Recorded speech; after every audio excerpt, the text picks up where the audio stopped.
لله نحمده ونستعينه ونستغفره ونؤمن به ونتوكل عليه ونعوذ بالله من شرور أنفسنا ومن سيئات أعمالنا من يهده الله فلا مضل له ومن يضلله فلا هادي له وأشهد أن لا إله إلا الله وأشهد أن محمدا عبده ورسوله أما بعد فقال الله تعالى في كلامه المجيد والفرقان الحميد فأعوذ بالله من الشيطان الرجيم بسم الله الرحمن الرحيم ليس البر أن تولوا وجوهكم قبل المشرق والمغرب ولكن البر من آمن بالله واليوم الآخر قاف والقرآن المجيد بل عجبوا أن جاءهم منذر منهم فقال الكافرون هذا شيء عجيب أئذا متنا وكنا ترابا ذلك رجع بعيد قد علمنا ما تنقص الأرض منهم وعندنا كتاب حفيظ بل كذبوا بالحق لما جاءهم فهم في أمر مريج أفلم ينظروا إلى السماء فوقهم كيف بنيناها وزيناها وما لها من فروج والأرض مددناها وألقينا فيها رواسي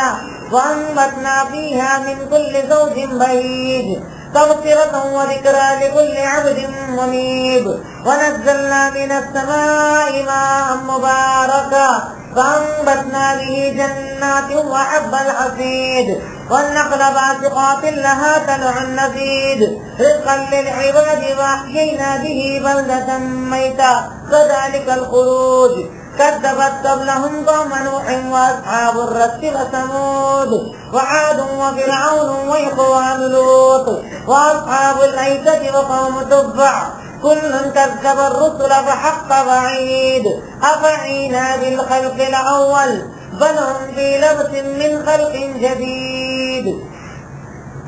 تعریف و توصیف حمد و ستائش بزرگی اور کبریائی اس وحدہ لا شریک کے لیے جو یک و تنہا اس کائنات کا خالق و مالک ہے، اور اس کے بعد انگنت بے شمار درود و سلام سب سے آخری نبی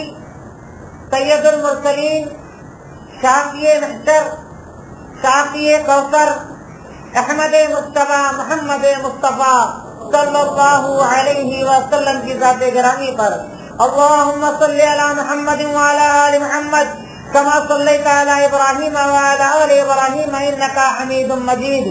اللهم بارك على محمد وعلى آل محمد كما باركت على إبراهيم وعلى آل إبراهيم إنك حميد مجيد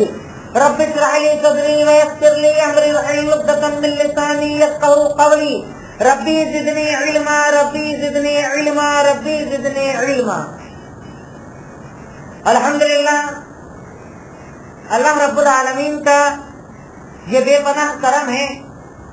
کہ اس وحدہ لا شریک نے ہمیں اسلام کے نام پر یا دین اسلام کے نام پر وہ منہج، وہ دستور، وہ طریقہ عطا فرمایا کہ جس دین پر عمل کر کے ایک انسان اپنی آخرت کو تو بنا ہی سکتا ہے، ساتھ ساتھ وہ اپنی دنیا کو بھی خوشگوار بنا سکتا ہے. کہ اسلام وہ مذہب جس نے ہمیں قدم قدم پر نرمی کا حکم دیا، صبر کا حکم دیا، اخلاق کا حکم دیا. کہ اللہ رب العالمین نے جب مخلوقات کو بنایا تو ایک طرف جانور اور ایک طرف انسان کو بنایا، اور انسان کو جب اشرف المخلوقات بنایا تو بنانے کی بنیاد یہ کہ تو جانور سے افضل ہے، جانور جیسا تیرا سلوک نہیں ہے، جانور جیسے تیرے اطوار اور تیرے طریقے نہیں ہیں، تو نے اپنے آپ کو ان سے اونچا کیا ہے، زندگی گزارنے کا طریقہ ان سے بہتر اور پاکیزہ ہے. اس سے اللہ رب العالمین نے انسان کو اشرف المخلوقات بنایا. کہ اللہ رب العالمین کا ہم شکر ادا کریں کہ رب العالمین نے انسان بنا کر ہمیں چھوڑا نہیں، بلکہ اس دین کے اندر اللہ تعالیٰ نے ہمیں جگہ عطا فرمائی. رب العالمین نے اس دین کے اندر ہمیں داخل کیا کہ جس دین کے اندر نبی جنہیں آئیڈیل بنایا گیا خود ان کے بارے میں رب العالمین کہتا ہے کہ وما ارسلناک الا رحمۃ للعالمین، کہ ہم نے محمد الرسول اللہ صلی اللہ علیہ وسلم کو سارے عالم کے لیے رحمت بنا کر بھیجا. اگر آپ رحمت کی تفصیل دیکھیں تو رحمت کے کئی میننگ شریعت میں محدثین و مفسرین نے بیان کیے ہیں کہ رحمت کا ایک معنی یہ بھی ہے کہ آپ کا اخلاق بہت اونچا تھا، آپ کا اخلاق بہت اعلیٰ تھا. آپ لوگوں کے ساتھ جس طریقے سے پیش آتے تھے, آپ کے بولنے کا انداز, آپ کے رہنے کا انداز, آپ کے سماج اور معاشرے میں اٹھنے بیٹھنے کا انداز اتنا پیارا تھا کہ آپ سب سے الگ نظر آتے تھے. اس سے اللہ رب العالمین نے آپ کو آئیڈیل بنایا تھا. عنوان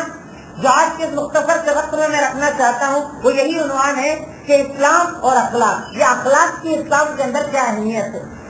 کہ رب العالمین ہمیں اپنی مورل ویلیوز کتنی اوپر کرنے کا حکم دیتا ہے کہ تمہارا کردار, تمہارا اخلاق, تمہاری بول چال کا طریقہ اسلام کی نظر میں کتنا اعلیٰ اور کتنا اوپر ہونا چاہیے. کہ رب العالمین قرآن میں ارشاد فرماتا ہے کہ لیس البر ان تولوا وجوہکم قبل المشرق والمغرب, کہ بھلائی صرف اسی چیز کا نام نہیں ہے کہ تم چہرہ کس طرف کر کے نماز پڑھتے ہو. کئی لوگ ہمارے یہاں ہوتے ہیں کہ وہ سمجھتے ہیں کہ میں نمازی ہوں, میرا کام ہو گیا, میں نے روزے رکھ لیے, میرا کام ہو گیا, میں حج کر کے آ گیا, عمرہ کر کے آ گیا, میرا کام ہو گیا. اب زبان سے چاہے گالیاں دیتا رہوں, چاہے برا سلوک کرتا رہوں, مسجد میں بیٹھ کر چلاتا رہوں, شور کرتا رہوں, ہر جگہ اپنی آواز کو اونچا کرتا رہوں, میرا اخلاق برا, میری زبان بری, میرا کردار برا, بات چیت کا انداز برا, تو لوگ یہ سمجھتے ہیں کہ شاید صرف نماز پڑھ لینا نیکی ہے. اللہ تعالیٰ کہتا ہے ایسا نہیں, ایسا ہرگز نہیں ہے. نیکی صرف اس کے اندر نہیں ہے کہ آپ چہرہ کس طرف کر کے نماز پڑھتے ہو, بلکہ نیکی اس کے اندر ہے کہ اللہ تعالیٰ سے توبہ کون کرتا ہے. لیس البر ان تولوا وجوہکم قبل المشرق والمغرب ولکن البر من آمن باللہ والیوم الآخر. اصل ایمان اور اصل نیکی کا کام یہ ہے کہ اللہ دیکھنا چاہتا ہے اللہ پر ایمان کون لایا, آخرت پر ایمان کون لایا, نمازوں کو قائم کرنے والا کون, عبادات کا کرنے والا کون. اور اس کے آگے رب العالمین ارشاد فرماتا ہے کہ والصابرین بالبأساء والضراء, کہ رب العالمین کہتا ہے کہ کون ہے جو اللہ تعالیٰ کے راستے میں صبر کرنے والا ہے, کون ہے کہ غصہ چاہے جتنا زیادہ آ جائے اللہ کی رضا کے لیے غصے کو پینے والا ہے. الکاظمین الغیظ والعافین عن الناس, کون ہے جو لوگوں کو معاف کرنے والا ہے, کون ہے جو احسان کرنے والا ہے. غرض یہ کہ رب العالمین اس بندے کو پسند کرتا ہے جس کا اخلاق اوپر ہوتا ہے, جس کا اخلاق اعلیٰ ہوتا ہے, جس کا پیش آنے کا طریقہ, بات چیت کا طریقہ, لوگوں کے ساتھ جس کا سلوک بہتر ہوتا ہے, رب العالمین اسے پسند کرتا ہے. ورنہ اللہ کے نبی کبھی یہ ارشاد نہ فرماتے کہ من المفلس, اے صحابہ بتاؤ تمہاری نظر میں مفلس کون ہوتا ہے, فقیر کون ہوتا ہے, کلاش کون ہوتا ہے, کسے تم مانتے ہو کہ مفلس ہے. کہا وہ جس کے پاس مال نہ ہو, دولت نہ ہو, دینار نہ ہو, درہم نہ ہو. تو اللہ کی نظر میں مفلس وہ نہیں ہے. مفلس وہ ہے کہ کل روز قیامت رب کے پاس آئے گا نیکیوں کا انبار لے کر, نمازیں بھی ہے, روزے بھی ہے, زکات بھی ہے, حج بھی ہے, عمرے بھی ہے, نیکیوں کا انبار لے کر جائے گا. مگر اس کا گناہ کیا ہوگا, قد شتم ھذا, کبھی اسے گالی دی, کبھی اس سے برا کہا, کبھی اس سے بدتمیزی کی, کبھی اس سے غلط زبان استعمال کی, کبھی وہاں چلایا, کبھی یہاں چلایا, کبھی ہاتھ سے مارا, کبھی پیر سے تکلیف کی. عبادتوں کا ڈھیر لے کر جائے گا, پر اللہ کے سامنے جائے گا تو رب العالمین جب حساب کرے گا کہے گا گالی کی نیکی اس سے دے دو, برا بولنے کی نیکی اس سے دے دو, برے الفاظ کی نیکی اس سے دے دو. اور مفلس یہ عالم ہوگا کہ اللہ کے سامنے جائے گا تو عمل نامہ خالی ہو چکا ہو. عمل کرنے کے بعد, نمازیں پڑھنے کے بعد, عبادتیں کرنے کے بعد اگر میرے اخلاق کی بنیاد پر میں مفلس بن جاؤں تو مجھ سے بڑا مفلس یعنی دنیا کے اندر بھی اور آخرت کے اندر کون ہوگا. اس لیے اسلام ہمیں حکم دیتا ہے کہ مسلمان اپنے اخلاق کو اوپر کر, اپنے کردار کو اوپر کر, اپنے اخلاق کو بہتر بنا. کہ اگر آپ تاریخ اٹھا کر دیکھیں, اللہ رب العالمین نے اللہ کے نبی کو نبی بنانے سے پہلے اگر آپ جاہلیت کا دور دیکھیں, چاروں طرف جھوٹ کا ماحول ہے, چاروں طرف چوری ڈکیتی کا ماحول ہے, شراب جہاں پر عام ہے, نشہ خوری جہاں پر عام ہے, بچیوں کو زندہ دفن کرنا جہاں پر عام ہے. 25 سال کا وہ نوجوان ایسا کہ اس کا کردار اور اخلاق لوگ جانتے تھے.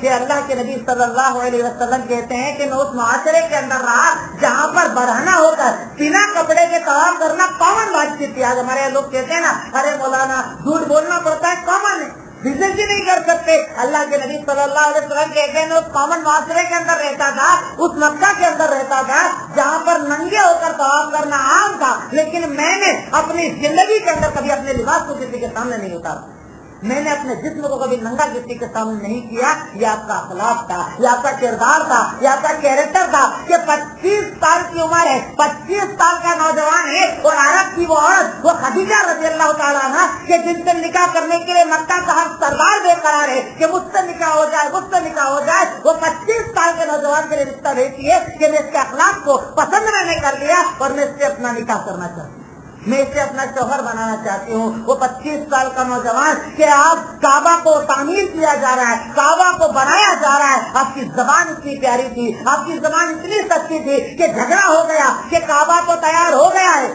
اب حضرت اسود کو کعبہ کے اوپر کون لگائے گا؟ اتنے بڑے شرف کا کام کون کرے گا؟ ایسا جھگڑا بڑا کہ قریب تھا کہ قتل کر دیا جائے گا, ایک دوسرے کو مار دیا جائے گا. کہا گیا کہ صاحب ایسا کرتے ہیں, فجر تک انتظار کرتے ہیں, فجر کی نماز میں جو پہلا شخص مسجد کے اندر آئے گا وہ جو فیصلہ کرے گا ہمیں منظور ہوگا. جیسے ہی دیکھا محمد الرسول اللہ صلی اللہ علیہ وسلم کو آتے ہوئے, سارے قبیلے کے سارے سرداروں نے ایک ساتھ کہا کہ جا صادق و امین, صادق آ گیا, سچا آ گیا, امانت دار آ گیا, کہ جو کہے گا اس کا فیصلہ ہمیں منظور.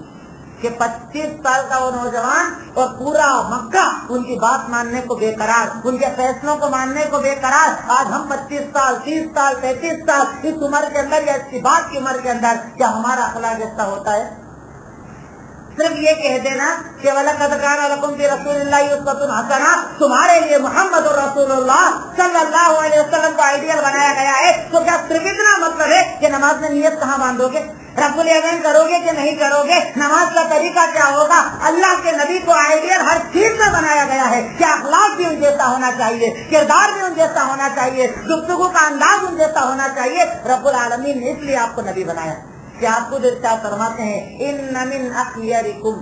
واحبکم الی واقربکم منی مجلسا یوم القیامہ. اے لوگوں سنو, تم میں سب سے بہترین شخص وہ,